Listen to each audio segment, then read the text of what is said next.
Hi, Assalamu alaikum. I am Dr. Nizamuddin Qasmi. As you know, I am a sexual disorders and infertility specialist working here at Saira Healthcare and Hijama Center, Barabanki Uttar Pradesh. देखिए, एक चीज़ बहुत important है आजकल जो देखने में पाई जा रही है, और इसी वजह से जो इनफर्टिलिटी के केसेस हैं वो बहुत ज़्यादा बढ़ते जा रहे हैं। वो क्या है कि स्पर्म जो हमारे कम होते जा रहे हैं। आजकल का जो इन्वायरमेंटल फैक्टर्स हैं, लाइफस्टाइल मॉडिफिकेशन है, इसी तरीके से रेडिएशन थेरेपीज़ वगैरह और रेडिएशन बहुत ज़्यादा हो गया है। तो इस वजह से आजकल हमारे स्पर्म जो है वो बहुत ज़्यादा कम होते जा रहे हैं। इसी वजह से इनफर्टिलिटी के जो इंसिडेंट्स हैं वो बहुत तेज़ी के साथ बढ़ते जा रहे हैं। आजकल चूँकि आप लोगों को पता है ना कि इन्वायरमेंटल पॉल्यूशन आजकल कितना ज़्यादा हो गया है। बहुत सारी फैक्ट्रीज़, इंडस्ट्रीज़ बढ़ती जा रही हैं डेली बेसिस पर, है ना? रेडिएशन बढ़ता जा रहा है। इस तरह की जो चीज़ें हैं उसकी वजह से जो दूसरी चीज़ों पे तो इफ़ेक्ट पड़ा ही पड़ा है, लेकिन जो सबसे ज़्यादा जो इफ़ेक्ट पड़ा है वो हमारे स्पर्म पर पड़ा है। क्योंकि स्पर्म जो होता है एक तरह से वो समझ लीजिए काफ़ी वीक होता है देखा जाए तो, क्योंकि इसके अंदर कुछ होता ही नहीं है। सिर्फ हेड होता है, एक मिड पीस होता है और टेल होती है, बस यही होता है इसके अंदर, और कुछ भी नहीं होता। तो इसके ऊपर चीज़ों का इफ़ेक्ट और बहुत तेज़ी के साथ पड़ जाता है ना? और बहुत तेज़ी के साथ इनकी डेथ भी हो जाती है। तो यही सारे रीज़न हैं कि जिसकी वजह से स्पर्म जो हैं हमारे बहुत तेज़ी के साथ डेड हो रहे हैं और कम हो रहे हैं, और लोगों में इनफर्टिलिटी के जो इंसिडेंट्स हैं वो तेज़ी के साथ बढ़ते जा रहे हैं। तो आज के इस वीडियो में हम बात करने वाले हैं ऐसी चीज़ों के बारे में कि अगर आप उनका प्रॉपर वे में सेवन करेंगे, इस्तेमाल करेंगे, तो ये जो स्पर्म की हेल्थ है उसको अच्छे से मेंटेन रख सकते हैं। स्पर्म की जो डेड हो रही है, जो मर रहे हैं स्पर्म, जो कम हो रहे हैं, उनसे ये कहीं ना कहीं आपको बचा सकते हैं। ये है नट्स के बारे में आज के इस वीडियो में हम बात करने वाले हैं। नट्स बेसिकली वैसे तो कई सारे होते हैं, लेकिन यहाँ पर हम स्पेशली 3 नट्स के बारे में बात करेंगे जो काफ़ी ज़्यादा इंपॉर्टेंस रखते हैं हमारे स्पर्म की हेल्थ के लिए, है ना? नट्स बेसिकली जो हम जितने भी नट्स के बारे में बात करेंगे उसमें कुछ चीज़ें कॉमन होती हैं, और उसमें क्या क्या चीज़ें पाई जाती हैं वो हम आपको बता देते हैं। नट्स जो है आपके लिए, आपकी बॉडी के लिए बहुत ही अच्छे एंटीऑक्सीडेंट का काम करते हैं। एंटीऑक्सीडेंट का होना और लेना ये हमारे लिए बहुत ज़्यादा इम्पॉर्टेंट होता है, ताकि हमारे सेल जो हैं बनते और टूटते रहते हैं हमारी बॉडी में। ब्लड के सेल्स हैं, दूसरे सेल्स हैं, वो बनते रहते हैं प्रॉपर वे में, टूटते रहते हैं। तो वो जो चीज़ें निकलनी चाहिए हमारी बॉडी से, उनका प्रॉपर वे में ऑक्सीडेशन होना चाहिए प्रॉपर वे में। तो ये सारी चीज़ें, यही चीज़ें मैनेज करती हैं और उन चीज़ों को निकालने का काम करती हैं। तो एंटीऑक्सीडेंट का जो कॉन्सेप्ट है ये बहुत इंपॉर्टेंट है। इसी वजह से बहुत सारे लोगों को मल्टीविटामिन और एंटीऑक्सीडेंट के कैप्सूल्स एडवाइस किए जाते हैं कि वो उनको लें, है ना? इसी तरीके से ओमेगा 3 फैटी एसिड्स इनके अंदर पाए जाते हैं नट्स के अंदर। जिंक है, विटामिन ई है। ये तकरीबन सारी चीज़ों में आपको कॉमन मिलेगा जितने भी नट्स आप लेंगे। तो ये इनकी वजह से क्या होता है कि जब विटामिन ई आपकी बॉडी में बढ़ता है, विटामिन ई बहुत ज़्यादा इंपॉर्टेंट होता है। विटामिन ई के बढ़ने की वजह से प्रॉपर वे में एक तो आपके स्पर्म का प्रोडक्शन होता है, और स्पर्म के प्रोडक्शन को होने के साथ साथ चूँकि इसके अंदर ओमेगा 3 फैटी एसिड भी है, जिंक भी है ना, एंटीऑक्सीडेंट का भी काम कर रहे हैं। तो ये सारे के सारे फैक्टर्स मिल करके कहीं ना कहीं स्पर्म के प्रोडक्शन का भी काम अंजाम देते हैं। तो ये इस तरह से ये प्रॉपर वे में होता है। तो सबसे पहला जो हमारा नट है वो है बादाम, जिसे बादाम, है ना? बादाम बहुत ही ज़्यादा मुफीद होता है। बादाम के अंदर समझ लीजिए कि जो इसके अंदर जो फैट भी होता है वो भी बहुत अच्छा होता है, और बादाम से हमें जो है बहुत सारी चीज़ें तो मिलती ही हैं। इसके साथ साथ में जो बहुत इंपॉर्टेंट चीज़ें होती हैं वो इसके अंदर विटामिन ई, कैल्शियम, आयरन, ये सारी चीज़ें इससे हमें मिलती हैं। तो ओवरऑल जो हमारे अंदर वीकनेस होती है वो भी इससे रिजॉल्व होती है। आप लोगों ने अक्सर देखा होगा कि बादाम एडवाइस कर दिया जाता है बहुत सारे डिजीज़ में भी, बहुत सारी वीकनेसेस में, कि आप बादाम का इस्तेमाल करिए। और बादाम का इस्तेमाल बहुत अच्छा है कि आप जब भी बादाम का इस्तेमाल करें, रात को उसको भिगो दिया करें और सुबह उसका छिलका उतार करके, छिलका उतारने का मकसद क्या होता है, ताकि इतना आपको एहसास हो जाए कि इस कदर भीगा है कि आसानी से छिलका उतर रहा है। इतना भीगना चाहिए, वो इतनी देर तक भीगना चाहिए, है ना? हर एक चीज़ का एक समझ लीजिए कि इफ़ेक्टिव पॉइंट होता है कि ये चीज़ इतने ज़्यादा पॉइंट पे जा कर के आपकी बॉडी में इफ़ेक्टिव हो जाएगी, इफ़ेक्टिवनेस जो है उसका और ज़्यादा हो जाएगा, बढ़ जाएगा।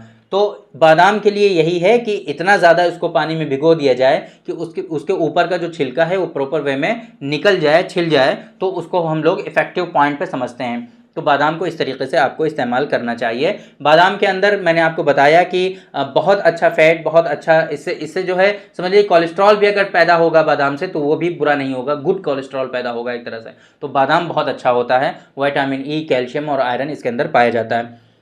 दूसरा जो हमारा नट है वो है अखरोट, जिसे हम लोग वॉलनट के नाम से जानते हैं। तो अखरोट और वॉलनट जो है बहुत अच्छा होता है, पॉली अनसेचुरेटेड जो है फैटी एसिड इसके अंदर पाए जाते हैं। इसी तरीके से जो शरीर को ये जो है ना पॉली अनसेचुरेटेड फैटी एसिड जो होते हैं ये हमारी बॉडी को चाहिए होते हैं, बहुत ज़रूरी होता है ये हमारी बॉडी के लिए, बॉडी की प्रोटेक्शन, ओवरऑल बॉडी के हेल्थ को मेंटेन रखने के लिए ये अखरोट के अंदर पाया जाता है। ये इसकी खूबी है, तो ये इसके अंदर है, तो जाहिर सी बात है हमारी बॉडी का ओवरऑल जब मेंटेनेंस होगा प्रॉपर वे में तो हमारे स्पर्म का भी होगा और स्पर्म भी हमारे इससे, और इसके अंदर जाहिर सी बात है वो सारी चीज़ें तो वही हैं जो हमने पहले भी आप लोगों को बताई हैं।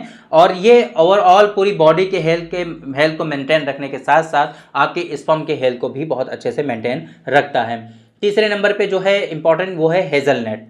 हेज़लनट भी जो है इसके अंदर एंटी इन्फ्लेमेटरी प्रॉपर्टीज़ भी होती हैं, वो सारी चीज़ें तो हैं ही जो मैंने आपको पहले बताई थी, वो सब इसके अंदर है। इसके साथ साथ में एंटी इन्फ्लेमेटरी प्रॉपर्टीज़ भी हैं। तो अब जाहिर सी बात है अगर वहाँ पर कोई इन्फ्लेमेशन हो जाता है, बहुत सारे केसेस में क्या है पेशेंट के स्पर्म डेड हो जाते हैं due to infections, due to inflammations, वहाँ पर स्ट्रक्चर में कोई इन्फेक्शन हो गया, कुछ लोगों को यूटीआई रिकरेंट होता है, फ्रिक्वेंटली जो है यूटीआई होता रहता है, तो उसके नतीजे में भी इन्फेक्शन ऊपर की तरफ पहुंच करके उनके स्पर्म को डैमेज कर सकते हैं। बहुत मरतबा ऐसा देखने को पाया जाता है। तो ये हेज़लनट क्या करता है, इसके अंदर एंटी इन्फ्लामेटरी प्रॉपर्टीज़ होती हैं, तो इन्फ्लामेशन को ये रिड्यूस करता है, कम करता है, जिसके नतीजे में क्या होता है कि आपके स्पर्म का जो है प्रॉपर वे में हेल्थ मेंटेन रहती है और स्पर्म आपके हेल्दी बने रहते हैं और उनकी डेथ नहीं होने पाती है।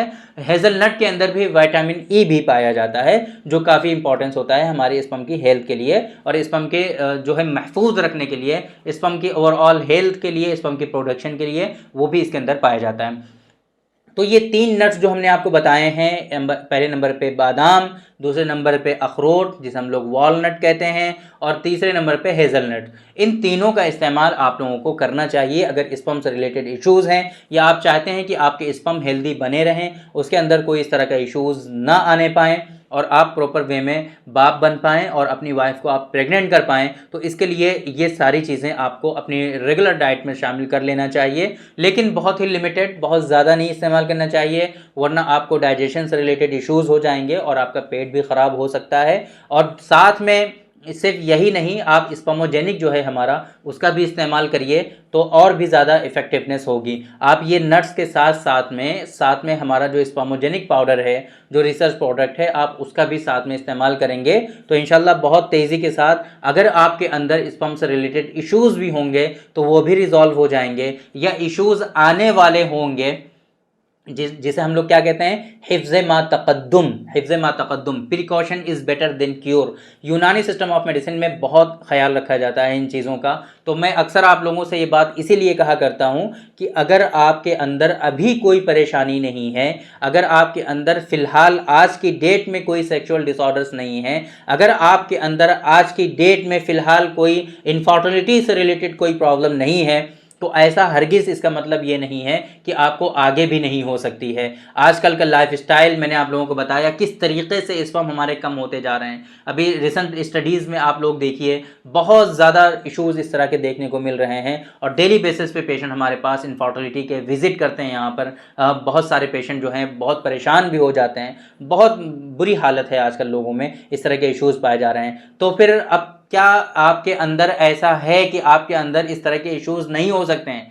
क्या श्योरिटी और क्या गारंटी है कि आप इस तरह से परेशान नहीं हो सकते हैं? तो आप लोगों की रिस्पॉन्सिबिलिटी ये है, आप लोगों की जिम्मेदारी ये है कि आप लोग ऐसा तरीक़ाकार अपनाएं, ऐसी चीज़ें इस्तेमाल करें कि आपके अंदर चांसेस कम हो जाएं कि आप इसके शिकार ना होने पाएँ, आप इनफर्टिलिटी से बच पाएँ, आपके अंदर सेक्सुअल डिबिलिटीज़ ना आने पाएँ। ये सारी चीज़ें आपको अपनानी चाहिए। यही कहलाता है precaution is better than cure. इसी को हम लोग प्रिकॉशन के नाम से जानते हैं और यूनानी सिस्टम ऑफ मेडिसिन में इसी को हम लोग क्या कहते हैं, हिफ्ज़ मा तक़द्दुम के नाम से जानते हैं। तो आप लोगों को ये चीज़ें जो हमने आज आप बताई हैं आप लोगों को कि ये नट्स का इस्तेमाल करना है या स्पर्मोजेनिक का इस्तेमाल करना है, ये प्रिकॉशन के तौर पे है, ये हिफ्ज़ मा तक़द्दुम के तौर पे है कि आपको परेशानी आने ना पाएँ, आप इससे बचे रहें। तो ये जो नट्स का इस्तेमाल करना है आपको, ये करते रहिए। लेकिन स्पर्मोजेनिक जो है साल में 3 महीने, साल में सिर्फ 3 महीने ज़रूर आपको इस्तेमाल करना चाहिए। अगर आप हेल्दी हैं, सब कुछ ठीक है तब भी, और अगर थोड़े बहुत इश्यूज़ हैं तो उसके अकॉर्डिंग आपको कंसल्ट करने के बाद फिर प्रॉपर वे में जो उसकी डोजेज़ होगी और उसके साथ में जो मेडिसिन होंगी तो उसके साथ में आपको इस्तेमाल करना चाहिए। लेकिन अगर आपको कोई परेशानी नहीं भी है तब भी आपको स्पर्मोजेनिक का इस्तेमाल 3 महीने के लिए ज़रूर करना चाहिए। तो उम्मीद करते हैं कि आप लोगों को आज के इस वीडियो से फ़ायदा हुआ होगा, आप लोगों की इस नट्स के बारे में समझ में आया होगा कि किस तरीके से ये आपकी बॉडी में इफ़ेक्टिव होते हैं और किस तरीके से ये आपको फ़ायदा पहुंचा सकते हैं। तो थैंक यू वेरी मच, बहुत बहुत शुक्रिया आपका। आज के इस वीडियो में इतना ही। इंशाल्लाह कल फिर मुलाकात होगी आपसे एक दूसरी वीडियो में, हम डिस्कस करेंगे आपसे एक दूसरे टॉपिक पर। तब तक के लिए आप हमें इजाज़त दीजिए। अस्सलाम वालेकुम।